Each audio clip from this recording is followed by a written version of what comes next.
So thank you, Danae, and I want to reinforce that collaboration isn't just something that we say.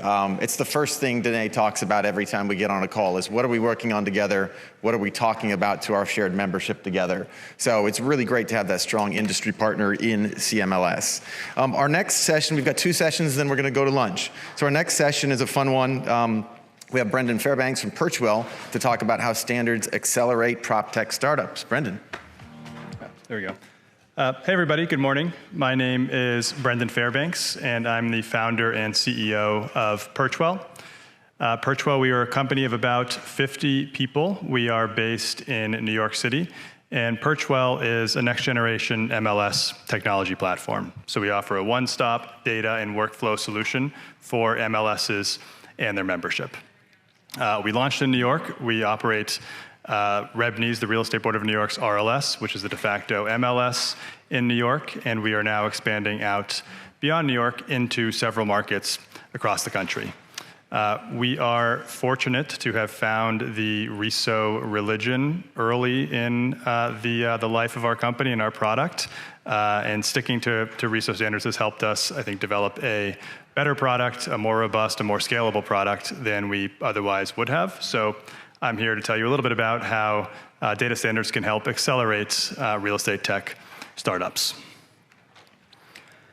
So first, if we just kind of hit on the practical objective of a data standard, I would describe it as twofold. So first, it's to maintain and describe the attributes of a listing with the highest fidelity possible. And second is to communicate that listing information as widely as possible.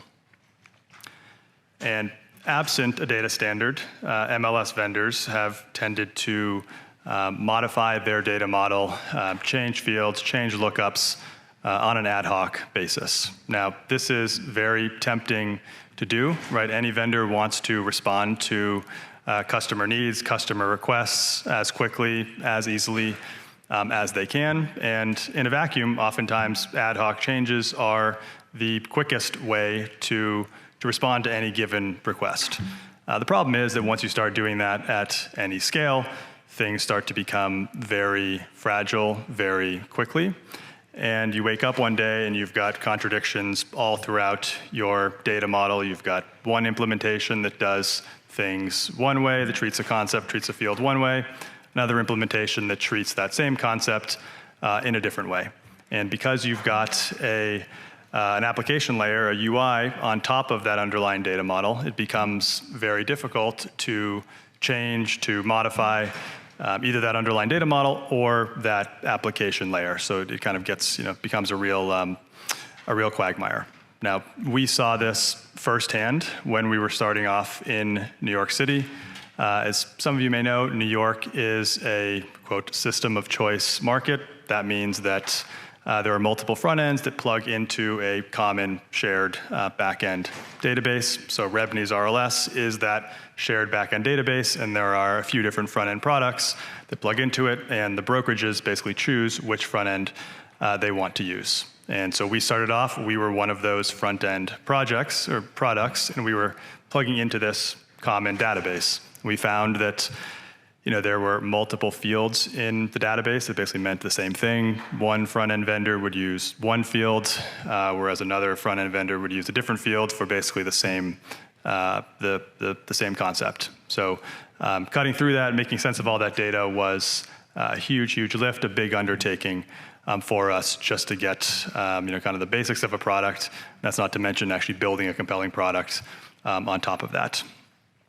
So we now operate REBNY's RLS backend as well, and we have worked with REBNY to implement RESO standards across the database to solve a lot of those problems.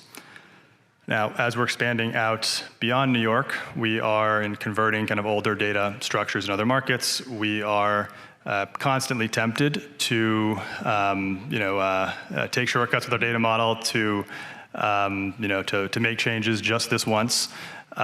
We have avoided that and are militant to avoid that at all costs because we think we see where it leads, and it's a place that we don't want to go. So every transition that we do at Perchwell includes a transition to a actual true RESO data dictionary. It's just part of what we do with every conversion because we think that sets not only Perchwell up to scale, but also it's better for for every other product plugging into the system, better for the MLS itself.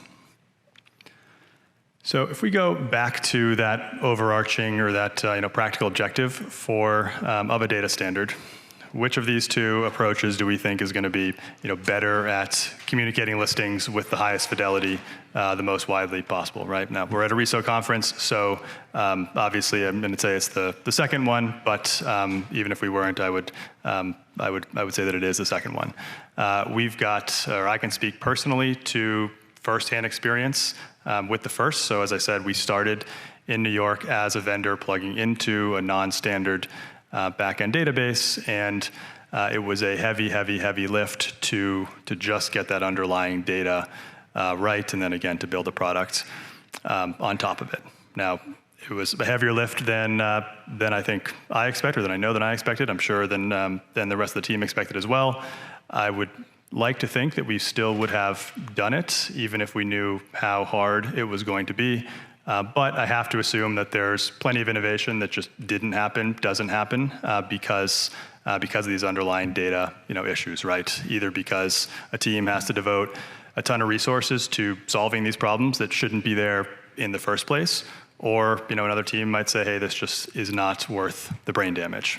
So I think if nothing else, data standards, sticking to this helps encourage innovation, makes it easier to bring new products to market, makes it easier to bring better products to market, and ultimately agents, brokers, professionals are the beneficiaries of those better products. So where is all of this going? Well, at Perchwell, we think that the MLSs that are going to be most successful going forward are those that encourage the development of a modern tech ecosystem in their market, right?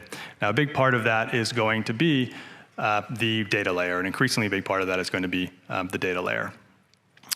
We think at Perchwell that MLSs, or that the MLS can and should be the central data hub in their market, because one, that is the way to encourage, the best way to kind of cultivate a tech ecosystem, and two, it's how you encourage and how you facilitate interoperability among different technologies, right? This just really doesn't work if every product has to source and structure the same underlying data themselves. So if the MLS can be that underlying data hub, that short circuits or shortcuts a lot of that difficulty. We think that it's incumbent on the MLS tech platforms like Perchwell to do the legwork to source and structure all the data that needs to be underlying that ecosystem. And we also think that again, not only it's going to make it a lot, innovation a lot easier, new products come to market more easily, but also this keeps the MLS at the center of this evolving and developing ecosystem. Now, I would say, personally, I think that should have always been the strategic goal from an MLS perspective, but I'd say, especially with everything that's happening in the industry, the broader market these days, this is a great opportunity for MLSs to position themselves for the change that may be coming over the next few months and years.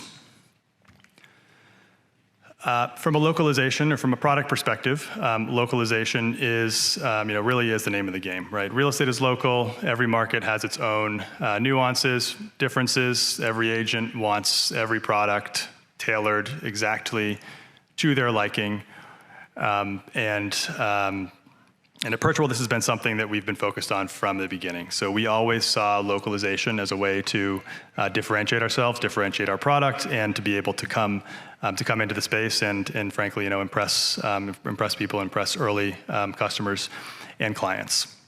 Now, it may seem a little counterintuitive, but sticking to a RESO standard actually has enabled us to do a lot more with localization and a lot more with customizing Perchwell than if we did not do it. Now, reason being, if you your approach from the beginning is you say, hey, I'm building an application that needs to handle all of the possible permutations of this, very broad, very robust standard, that is RESO, when you actually do that, then when it comes to bringing in new data, localizing, for a given market, for a given geography, all you have to do is just slot in the data, put in the new business rules, the new business logic, and everything just works magically, right?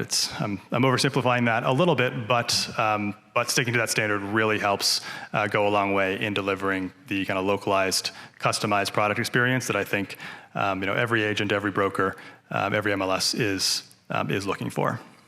So just a couple examples of how we do that or to put that into practice. So first, on the underlying data structure itself, right? So as I mentioned, we think that it's increasingly important for MLS tech platforms to do the legwork to source, structure, aggregate, incorporate any and all data that agents and their clients, consumers, want, need to evaluate the market and to ultimately make the right transactional decisions. So that's things like, obviously listings, but marrying those listings up with public records, transactional data, zoning information, geospatial data, climate data, just to name a few. Now, everything, as with everything else, what's relevant, what's available in a given market varies, from the next market. So everything kind of varies market to market.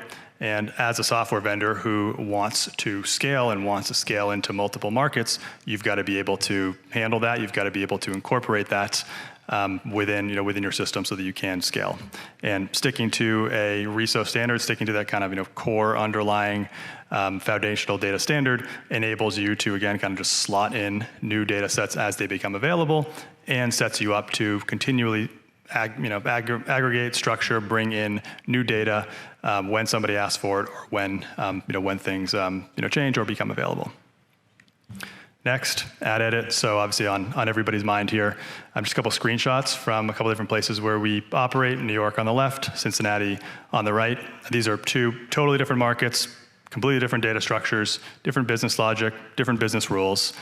From Perchwell's perspective, we want to work with MLSs of every variety. So from the very large to the very small, MLSs in dense urban environments and to MLSs in rural and suburban markets as well. Now, the only way for us to do that and to be able to offer the same level of customization, the same level of localization to everybody, to every customer, is to build to that underlying data standard and then basically have everything within ad edit be effectively business logic configurations on Perchwell. Now, last example here, data visualization, market analytics. This is my favorite piece of Perchwell. This was the original conception of Perchwell. So the idea being that agents should be able to slice, dice, visualize any metric for any set of listings, any set of transactions in real time. Now, like everything else, what is available and what is relevant across markets differs substantially, right? There's of course some overlaps, but there's a lot of things that are different market to market. And we would never be able to deliver this kind of product, this kind of experience, unless we'd kind of built to this underlying data standard and stuck to it. And so now when we offer different analytics, different metrics, different functionality in different markets, it's effectively a point and click on our back end to say, okay, this is the type of chart, this is the metric we're going to look at here, whereas elsewhere it's going to be a little bit different. So all this to say that I'd say kind of every key piece of Perchwell's product has been enabled and enhanced by sticking militantly to this, to this kind of idea of a common data standard throughout the product. And I don't think we'd be here or offering what we're offering without having done that. So I'll just conclude here that I would say that sticking to a standard helps kind of everybody in the ecosystem. So as an MLS vendor, it helps us build a scalable product. It helps us build a better product. It helps us localize the product.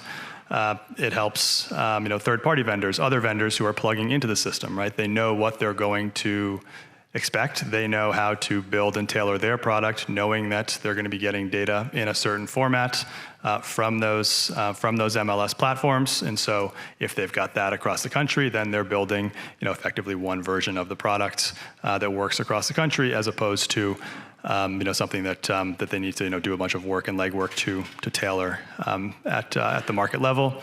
And the ultimate beneficiaries here are agents, brokers, professionals who get access to better products, new products that they can rely on to do their jobs and grow their businesses. That's it. Thank you.